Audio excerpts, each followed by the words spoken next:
Welcome back to Krown's Crypto Cave, and happy Wednesday morning over here from Mordor. As I finish up my morning coffee and we look at the charts together, let's get into the live scene right over here, looking at some lower time frame ideas. And Bitcoin has basically done fuck all in the last 24 hours, putting in a nice doji dildo right here on the 6250 lows. Again, definitely not a sign of strength. However, nothing's really changed. Still got 6150 holding somewhat strong, I suppose you could say.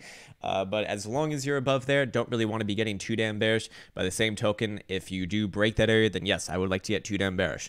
As I would believe you'd start to initiate some pretty hefty moves, likely downwards into the depths of where would we be looking at? Well, really, 4,000. I'd kind of be having my eyes on mid to low 4,000s. But anyways, if you want those ideas, if you want like a full in-depth type thing on those ideas, definitely go check out the playlist titled Long-Term Analysis. But for now, we're just focusing on lower term time frames and ideas. So right over here, yep.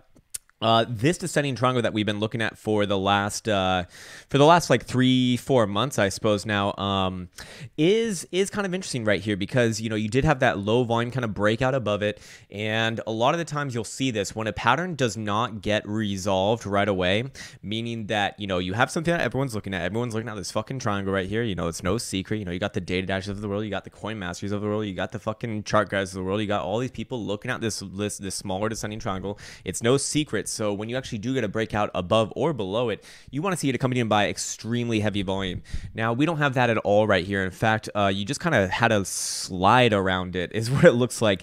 A very low volume kind of hang along the yellow 21 exponential moving average. So you have two competing things, two competing narratives essentially. You broke out above this ascending triangle, but I mean, technically speaking, if this is not a breakout if you're looking at volume, but you're also being held by the yellow 21, which to me is no breakout at all. That is telling me that the more immediate or the more likely bias is to the downside as long as you're below that. And that's exactly what's happened actually. Now, have we broken back below this right here? Well, I think it's a little bit too early to say that, but we even with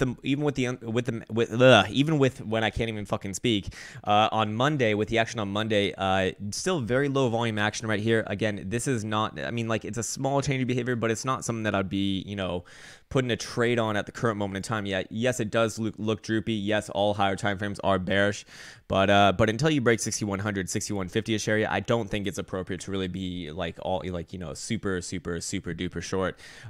We are resting on a support right here. Looks like about 6250. We've been talking about this for quite some time. We spoke about the trade to be taking coming into Monday, that hey, if you broke 6360, very likely coming down to 6250. That's exactly what happened. Again, not trying to be arrogant or anything like that. That's not the purpose of a video like this. It's to show you how you can do this yourself. And so if you took that trade, hey, congratulations, good on you for taking that trade, because it was a nice little trade to be taken. To me, it looks like we're kind of creating a bear flag right here. So lower time frames do show bullish divergence. We all the way up to the 2 hour, nothing above a 2 hour, but the 2 hour did give you a little bit of bullish divergence over here on these two drives right here. So did that already play out or not? Well, typically when you get bullish divergence on a 2 hour double chart, you get like at least $100 to the upside, and we did not really get that. We got about $50 from about the 30 low to the 90 high. So sorry, about $60. My bad. And better yet, it was about $69 if you want to do exact. Anyway, still below still below everything right here. We do have RSI trying to get out of the bearish zone, but not really doing too much. 2 hour 2 hour stochastics over here just getting into the neutral zone as well, but losing a little bit of momentum. So not a death sentence or anything like that. And I just want to let you know that anything that we talk about in these lower term time frames, this is all mental masturbation. I don't really I wouldn't really be taking trades based off this right now. It's the higher time frames that rule the world right now, especially when we've been forming patterns for the last 11 months now, because it will be, hey, happy fucking Halloween, by the way, but it will be November in just less than 24 hours now. So again, 11 months, and you don't just outdo something like that in this time span over here, on an hourly dildo chart. But hey, if I had to put something on it, I'd say yeah, looks kind of like a bear flag right here. Looks like we're rejecting the yellow 21, but again, I need to see it broken with force. Otherwise, you're gonna get one of those BARTs, which everyone's so familiar with, and you pop back up around here around 6360, and then you do the same thing fucking over again. So that actually does bring about a couple different trade ideas, because because if Bitcoin were to pop back up, I do believe that the next area to be looking at is 6360, the breakdown area essentially. Now, if Bitcoin were to blast past through that, which we do see sometimes, you know, on those bar moves, and I fucking hate that I use that word bar. No professional. And while I'm not necessarily in a professional setting anymore, it still just feels fucking weird, to be honest with you. It's like, hey guys, we got a BART over here. It's like, no, we don't have a BART. We have more buyers than sellers is what we have. Anyways, if you were to blast past this area right here, that to me would just be indicative that we're very likely to go that we're very likely to break out of this area right here, and I actually would start to look for the next area right around about 6750-ish area. But hey, you know, I mean, I'm talking about ideas that are so fucking far away that's just not even. I need to be very clear in stating that, hey, I'm not looking for that to happen, to be honest with you. I mean, this looks weak, it acts weak, it feels weak. So that would be kind of my secondary interpretation of this. But hey, if that did happen, that's what I'd be looking for. Technically speaking, to the upside, if you were to break to the upside, and I always want to give both sides their due diligence because I want to be fair and balanced, you know, good old Fox News and CNN. I just want to be just like them and tell all the people on, never mind. But hey, if you were to break above this area right here, yeah, you still got this area right here at about 6460. You know, maybe you want to play a scalp. Then you got this area right here. But like I said, you know, 6750 is where I'd really be looking for, this area right over here. Now, 6750 is very interesting to me because the greater descending triangle that we've been living under for the last 11 months, that has not changed at all. If Bitcoin could break out of it, which would actually be intersecting this guy right here, right around 6750, it's funny how it's gotten so aggressively down over the last few months. But sorry, I keep on getting sidetracked. But if you were to break above it, that would be a change of behavior by the definition of it. It's something different. I mean, you haven't been able to get above it in the last literally 11 months, ever since back now over here. So to me, that would be significant if it did happen. Again, we're well and far away from even getting around that area right now. But hey, just saying, you know, if that did happen, I'd really start to reconsider some of the things that I'm saying. I'd probably have a more neutral interpretation of this, but you know, you still have to deal with this guy right here. If you could make a higher high above this high around 7350, 7400, yeah, that would be convincing enough to take some pretty hefty long positions for me. And then above about 10,000, I'd really start to I'd be like, I don't think we're gonna go lower than 6,000. Not that, like, you know, it's like you know, if you get above 8,000, it's gonna become I shouldn't say extremely unlikely, but it's gonna become very unlikely. But hey, until all that happens, you know, I will have a bearish tone, tone like vase. Anyways, so over here on the 10-hour, I do want to kind of denote this overall action right here. If you just kind of equate for this massive wick 3 Mondays ago, the good old tether dildo right there, you know, we have to kind of take that price action and interpret in the context of what was happening in the overall market. And that was kind of like tether collapsing in a way. We saw tether go all the way from about $1 to about 85 cents. Now tether's back at 99 cents. Again, I don't believe that you can like chart something like this. I think that's misleading when people are saying, guys, it's a bear flag, it's gonna go down. It's like, no, I don't think so. But there are some serious concerns with something like tether when, you know, its whole use case is to maintain a dollar pegging, and when it actually has spent quite literally about a month now maintaining price below 1 cent. Usually, you know, if it does kind of get out of whack, it brings it in relatively quickly. But spending literally a month well below $1 is quite concerning, because, you know, as an investor, you have to be asking yourself, why would I use something like Tether when there are other stable coins out now, or why would I just use Tether? You know, there is a risk inherent with it. I mean, you know, think about it. You're a person, you know, put yourself in the shoes, or maybe you are a person who's dealing with multiple millions of dollars. Well, do you feel safe putting that into Tether, which, you know, could lose value at any moment in time? I mean, it can only really go down in a way. I mean, yes, we do have instances where it actually spikes up as well. But technically speaking, you know, their whole business, you know, MO is to maintain that pegging. Otherwise, what's the fucking point? You know, what's the fucking point? And you'd think that they would like be a little bit more, you know, gung ho about defending their peg, not just letting it hang down here for a month, which is quite concerning. So again, just by that kind of venue, you could, you know, Tether can come under pressure just because, you know, they've proven themselves to, you know, not necessarily, you know, do their job. Whether you know, you believed Bitfinex Bitfinex or Flipper, and I always use those two terms. I don't know if Flipper probably doesn't watch a stream like this, but hey, Flipper, but I don't mean that. I mean that in the nicest of ways, man. I think that you've got a really good head on your shoulders, and I really like reading your shit. But you do have to admit, on one side it's Bitfinex, on the other side it's Flipper, and it's like both are always going at each other. It's like the CNN and Fox News of cryptocurrency is the way that I think about it. So, I'd be looking at this and I'd be just saying, no matter what you believe, what story fucking you believe, it's irrelevant. Just the fact that this can even happen is concerning, at least in my opinion. As someone, I don't use Tether or anything like that, but I wouldn't because this kind of thing can happen. What if you need to get your money out, and what if it's 10% below, and 10 cents below, which would be 10% below, and you're like, okay, so I had $1 million. Now I have $900,000. That's, where the fuck did that $100,000 go, huh? It's like, what the fuck? So yeah. Anyways, let's get on over here to back to Bitcoins let's see where GBTC closed yesterday. Wow, very bad close for GBTC, closing near the lows with while the overall market SPYs were going up, and we'll look at that. We'll look at them in just a second over here.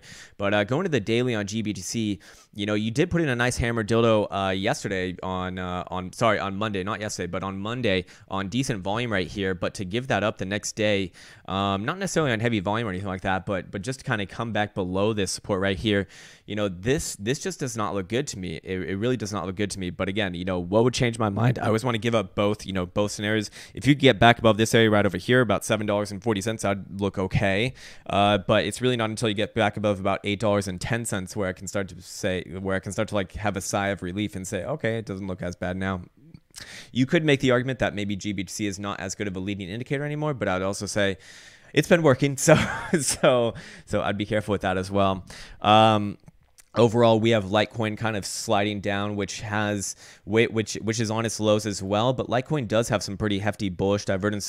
Well, actually, you don't. You actually do not have bullish divergence on Litecoin. You had it on up to here, and then you popped up over here, popped back down over here, and you're actually making lower lows on the RSI. So that to me would be saying that, hey, you are actually gaining momentum to the downside. But again, until you actually blast through this support right here, which seems to be being respected as of now, as of this current moment in time at $48.35, that's where things could get quite nasty, as I just don't see much holding you up from this lower 40-ish area.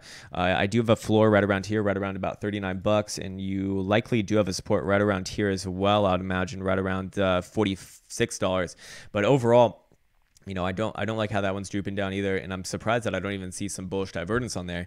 Typically, you would see something on like a falling, wedgish pattern like this, even if it is coming off of a dump. So, again, just it's you want to be seeing both sides, and for Litecoin, it's like, all right, it doesn't look the most healthy. Okay, so SPYs over here, as we spoke about, the coming into this week, very likely to bounce this week, and that's exactly what's happening right now. Again, not trying to be arrogant or anything like that, but there is that saying turnaround Tuesday, and typically what happens after a week of pretty hefty dumping is you'll open Monday up down, and then you'll kind of rally back the rest of the week essentially.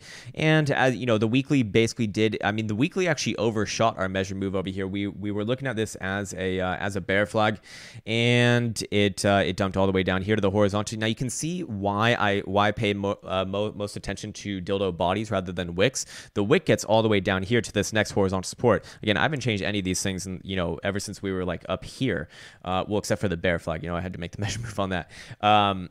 But all these horizontals have remained the same, but the dildo bodies do seem to be respected, by this. So that's why I put the most weight on them, as that is just where I feel the most, I feel like the most confident price action essentially. I want to know where things are ending and closing, not necessarily wicks, although wicks are important. It's still price action, but yeah. Anyways, bouncing up right now, we do have some pretty hefty bullish divergence. Yet we spoke about that the other day. Now you are getting some very nasty crosses. You're death crossed on the 4-hour dildo chart. What about the 6-hour? We death crossed there too? We are. Yes, we are. We have a fresh one. What about the 8-hour? 8-hour is nowhere near being death crossed. So again, probably do bounce around. Where does it get up to? I think I think like low 270s. Wouldn't be asking for too much. Maybe even test this area right here at about 274. But overall, you know, this thing does feel heavy to me. I think that probably looking at the monthly, which again, remember, we will be getting a new monthly tonight. At 8 p.m. Eastern Standard Time. Very likely that the next month probably bounces it back up and we fill out the space over here. If this thing really is going to break down, which, you know, could be likely. I mean, this is some pretty hefty bearish divergence on a monthly, by the way, on a monthly superior chart. Not only that, but your Stokes are giving you bearish divergence and rejecting the more crazy bullish control zone. So I think that you're probably going to bounce, you know, the next month or two, and then perhaps opening up 2018. You know, the stock market loves to close up on, you know, in December. But beginning 2018, you know, this does look to me like it actually does want to come down further. But hey, I think like a month or two of bounce, and then you know, there is very little holding you up from, you know, 240-ish area. Then you got 212, and if things were to get really bad, you could revisit the base from 2008. I mean, that would be in a more crash scenario. We don't have enough information to go off of just yet, but hey, if things did get really bad, that's what I'd be looking for. But again, that is well and far away. This is like, you know, months and months away. But hey, it is worth talking about because it does seem like Bitcoin cryptocurrencies are positively correlated with the SPYs, with SPX, and you know, people say that like it's going to be the safe haven. No, everyone said that about gold as well, and I can show you deliberately over here an asset that I actually used to make markets in as an equity options market maker. Right over here, this was 2008. Sorry, I was speaking on 2008. You know, in 2008, even gold dumped too. It dumped about 35% or so. So overall, you know, nothing's really safe. When people need to eat, people need to fucking eat. I mean, there's really not much more to it, to be honest with you. Let's go check out Mr. Buterol. He doesn't have any information on the monthly because he's new. He's just a baby Buterol. But over here, if we do go to like the 4 hour, we can see that you know, again, just a weak chart overall. Rising wedge, rising channel, drop down, eagle on, and rising, or not even rising. This is a bear flag right here. That's actually been broken to the downside. A small grind along this level right here, which typically is not the best sign. You want to see it like kind of take off as soon as it's initiated, but it does seem to be respected, you know, over here as well. But hey, as long as you're below about 199, it's pressure on scenario in my opinion. With your big support kind of right around here, right around 191-ish area on BitMexico. If you break that, you don't buy it. If you break that, you sell it. No, just kidding. This is not financial advice. I'm not a financial advisor. If the SEC is listening, I'm not giving I'm not giving some fucking financial advice because you shouldn't listen to me. But hey, if you are in a very similar situation as me, if you are in literally looking at the exact same chart as me, this is exactly what I'd do. I would actually sell if you broke this area right here, and I would be looking for probably new lows, to be honest with you, probably new lows, or at least revisiting these prior lows of 160, what is this, 166-ish area on BitMEX. Overall, this would start to look like that famed H, the Haro pattern, Haro Henry, and then you go down, Haro Kitty pattern. So yeah, you know, if that were to happen, that would look pretty damn nasty. Yes, you would likely have support along the way, but overall, that would probably coincide with the Bitcoin breaking about 6,100. So let's wrap this bitch up with Bitcoin over here. Again, Bitcoin, you know, kind of bear flagging it out right here. I do still feel like it could very easily pop back up into the low 6,300s and give that area a test. But hey, as long as you're around here, you know, it looks more weak than anything. You know, it looks like a bear flag. I mean, it acts like a bear flag. It's probably a bear flag. You do have this horizontal right here at about 62.50. That would be the next area where I'd be taking a trade off of if you did break to the downside, and I'd be looking for 61.50. But again, I wouldn't be holding, you know, any shorts further than that. I would need to see 61.50 broken with force and like humongous volume. By the same token, you know, to the upside, you got 63.60. If that one gets blasted through, I would, you know, yes, you do have resistance along the way, but I would start to think you probably are going to pop back up and test the higher or the mid to high 6,600 range. Anyways, that's going to do it for this morning. I look forward to seeing you at a live stream near you soon. We're just going to be a nice Halloween live stream, so all scary shit is going to be completely welcomed. And until next time, guys, take care.